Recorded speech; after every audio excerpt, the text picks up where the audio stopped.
नमस्कार flavour bye रश्मि channel को आपण मानक बहुत बहुत स्वागत करुछि। तो मु आज बनाउछि घरे हमर घी पिठा बा आरिसा पिठा गुड़ आरिसा। हेते पई मु 3 ग्लास नै जाइछि अरुआ चाउल।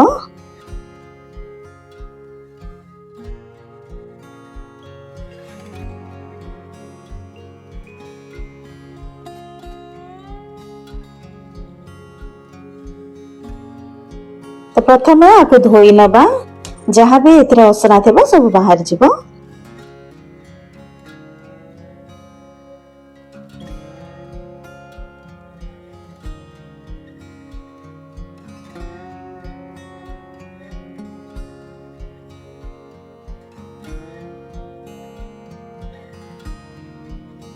देखंतु धोईकी भलरे परिष्कार करके नहीं आइछि।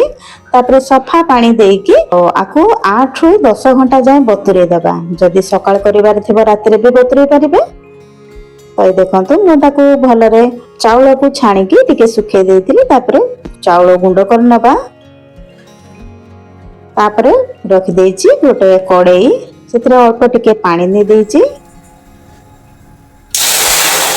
तापर पकै देइछि गुड़,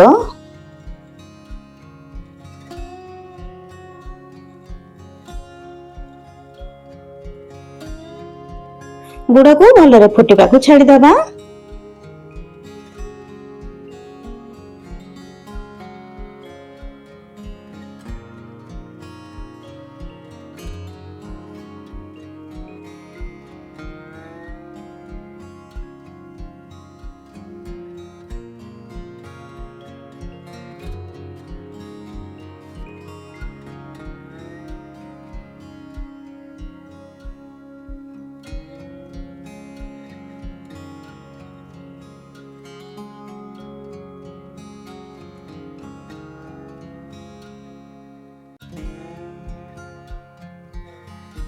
मझरे मझरे आपको चेक करथबा गुड़ पाग हेलान ना नाही।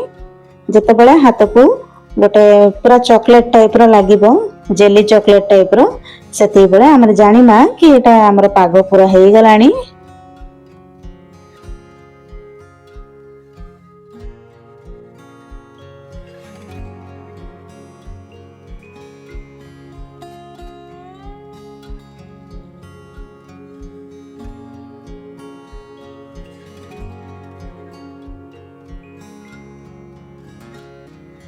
एथर फ्लेम को कर देबा धीमा। तापर पान महुरी आउ धळा राशि पकई दीची।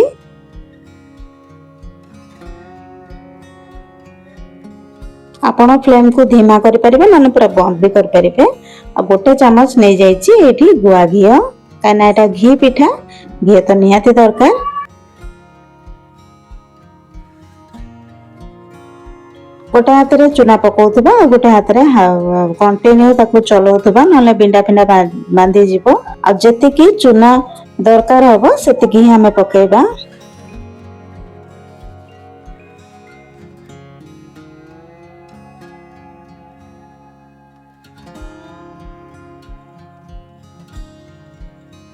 जदि मो वीडियो गुड़िक आपको पसंद आसुची तो निहाती भाबे फ्लेवर बाय रश्मि चैनल को सब्सक्राइब करंतु, और लाइक कमेंट और शेयर मधु करंतु।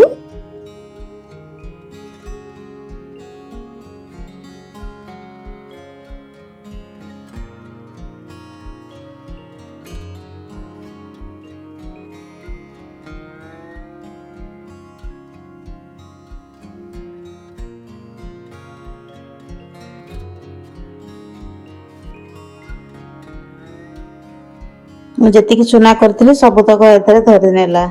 गुड़ ये मुझे 750 ग्राम पकई आ 3 ग्लास नहीं अरुआ चाउल बड़ ग्लास रे, माने किले पाखापाखि हेबो।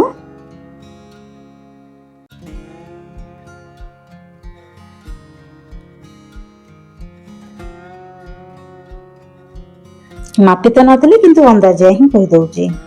ए देखंतु हमर एथरे पूरा पाग बनी गलानी। बेसी हार्ड करबानी, एमती टिके नरम थिबा जतबेले सेतबेले आमे ताको बाहर करि नबा। बेसी हार्ड कले कोन कि आरिसाटा फाटी जिवो।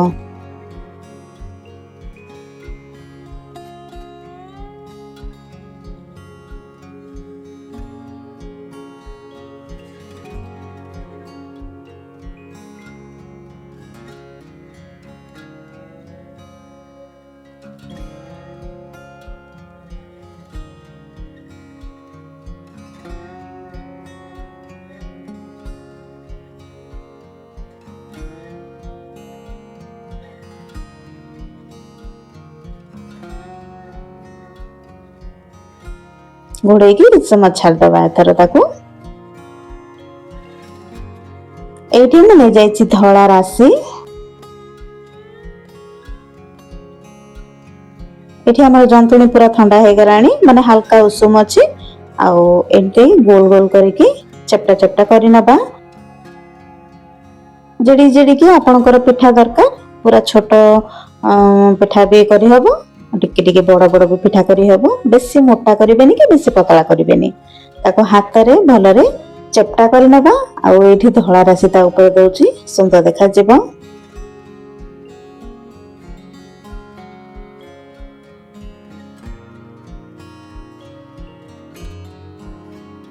ଏଭଳିଆ ଗୋଟିଏ ଗୋଟିଏ କରିବା ଆଉ ବନେଇବା। ଦେଖନ୍ତୁ ତେଲ ପୁରା ବଢିଆରେ ଗରମ ହେଇଯାଇଛି। ତାପରେ ଗୋଟିଏ ଗୋଟିଏ ପିଠାକୁ ଗଢି ନେବା।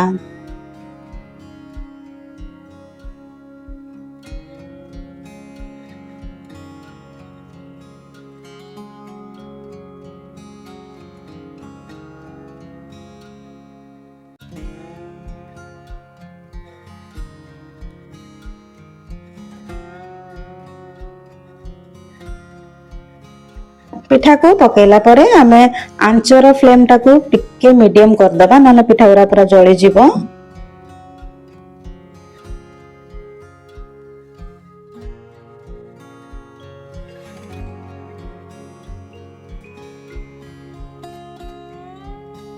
ये देखंतु हमर एठी दीटा पिठा बनी गलानी। त एमती आउ सब तक पिठा मु बनै नउची गोटे गोटे करिकि।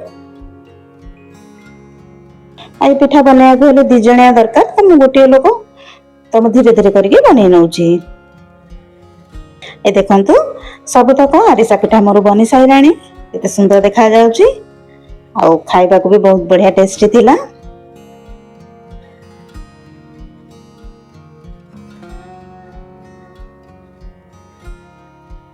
जदि वीडियो पसंद आसिला सब्सक्राइब करने को भूलिबेनी, लाइक करिवे, कमेंट करिवे और शेयर करिवे। आज पई एतिकी।